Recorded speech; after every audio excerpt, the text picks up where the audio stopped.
Welcome back to Late Night Charge. Today we have a special guest, Patrick Rivers, music professor at the University of New Haven. Welcome. Well, thank you for having me. Of course. So congratulations on being awarded the fellowship for junior faculty. Yeah. What does that mean for you in the future? In the immediate, it means I get time off, which is very important. I love teaching, but teaching takes a lot of time. Like whether it's prepping, whether it's grading. Grading takes the most time, and getting everything together so my students have all the resources they need for my class. So with the fellowship, I get next semester off. So the fall 2017 semester, I don't have to be on campus. I'll be around. I have advisees who I'll make sure I see and seniors who will be finishing up. But I don't need to be around. I'll spend that extra time that the fellowship gives me and resource. I get some money to do some things, research. But I get to spend that time finishing my second book. Like I have a co-author book that's coming out in September, and I want to finish taking my dissertation and turning it into a book. So I'm gonna spend basically the summer and the fall doing that. And the fellowship offers me the resources and the time to do it.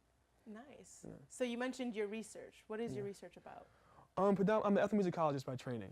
Ethnomusicology is sort of this, not sort of, but it is like this combination of musicology and anthropology, where I study not just music as something that exists and like notes and sounds, but also what is it about people that leads them to make music in a certain way. So what is it about where they live, who they are, their identity, their background, their history, culture, all that stuff. Well, how does that lead them to make the music that they make?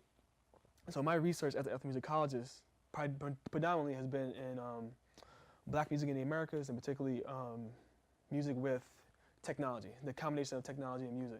So hip hop has been one of my main goals of understanding what is it about producers in particular, people who make the beats and work on the records to make it sound the way they do. What is it about where they're from?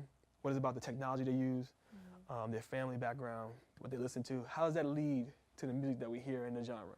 Because every few years, and it was in the 80s, going into the 90s, and even to now in 2000s, things change in regard to, culture, and young people have something new they want to say, but also technology. Every few years, there's new gear, sample time gets a little longer, and each one of these stands, each one of these periods, there's a new sound, and my research has been studying those people, going, finding them, talking to them, getting them on record, getting them to show me what they do with the technology, whether it's turntables, samplers, drum machines, and really writing about the history over a span of time. This is what this has meant to these people, and why the music that so many people around the country and around the world love, why it sounds this way. So that's what basically I'm working on, is a book about that. Okay. Yeah. And what kind of changes have you noticed involving your research? It's a lot. Yeah. There's a couple small ones. Because my research for my dissertation actually stopped, what I presented and offered for my degree stopped in 1991, but I did research up until 2014.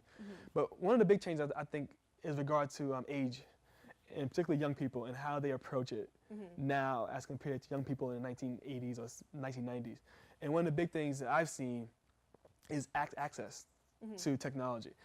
Like when I was a kid, I didn't have access to a sequencer or a drum machine. Yeah. Now, if you have a Mac, and there's Macs in the library, there's Macs everywhere, you have access to GarageBand, you can start making beats and making music without having to talk to anybody. Just I'm gonna just experiment with this stuff and just work it out and figure out what it's gonna sound like and what I wanna make as a person. I don't have to really ask anybody or have somebody tell me this is how it worked.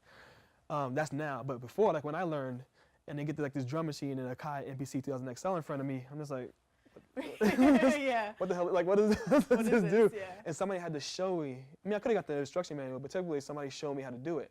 So this latest generation, particularly since early 2000s, they've been learning on the fly. They've been just I'm gonna get me, whether it's free, I won't say pirated copies of software or again, GarageBand.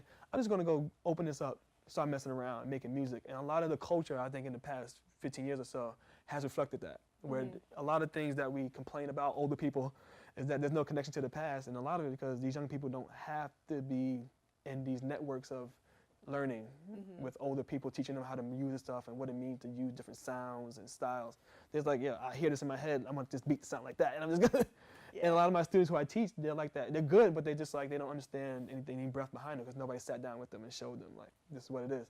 So one of the biggest differences, or these changes over time, has been access without having to have any type of familiarity with anything, or without those networks of protege and mentees type of networks. Those are gone. That's one of the biggest changes. And technology has a big thing to do with that. But I'm sure that draws a lot more people into making their own music. Yeah. Yeah, the whole democracy of making music and the whole flood of what we hear on the web now. It's caused by that. Yeah. It's one of those things people talk about Napster. It's but Napster was people trying to purchase and take music that was owned by somebody else and was ripped and put online. The biggest change after that was that you get things like SoundCloud, you get things like OK Player, even MySpace, where people were just like, I'm making this music and I'm just gonna put it on the web. And a lot of what you can listen to is not even, it hasn't gone through the label or a filter of the label. It's just been put out there. Yeah. And a lot of it has to do with technology, because you could be in your room, you could be living anywhere. You could be, in Montana somewhere and say, I love hip hop. I'm gonna get this software. Yeah. I don't need to be near New York, Atlanta, New Orleans, LA. I'm just like, I like this music. I'm gonna get this software. I'm gonna just make these beats, and put them on the web, and somebody can just hear your stuff. Yeah, and you're your own producer at that point. Yep, and you can share it with a rapper across the world and say, hey, send me some lyrics. I'll say, like, it's changed everything. So I understand you're a DJ. To a certain degree. Yeah. Can we expect to hear from you on campus anytime soon? Well, I just played the Acceptance Students Day in the music department. I am booked to do the Arts and Sciences Awards show in May.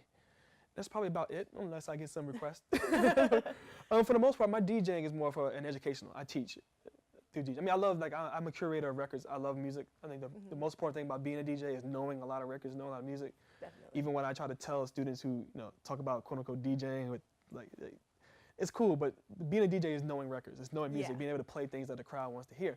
So I have that knowledge. So having the turntables for me was just trying to I can just play stuff for people. If they want records, I can just play stuff for them. But for me, the teaching aspect is just like, hey, check this out. These two turntables can allow you to create music. It's like in a hip hop tech class that I teach here, I use turntables to show how do you take a record apart with two turntables, put it back together, and mix, scratch, and all that type of stuff. Okay. And then that's just transitioned to me being asked, hey, you DJ in the class, can you do this at an award show? Can you do this at it was just, I wasn't planning on being a DJ. I'm more of a producer. I'm a musician and a producer. The DJing is something that I just know how to do. Okay. Yeah. Well, we look forward to heering from you on campus soon. All right, excellent. Thank you again for joining us today. Yes, thanks for having me. It's a pleasure. Of course. Hopefully this grows. This is a great thing to have on campus. That is our show for today. I hope to see you guys soon. Have a great night.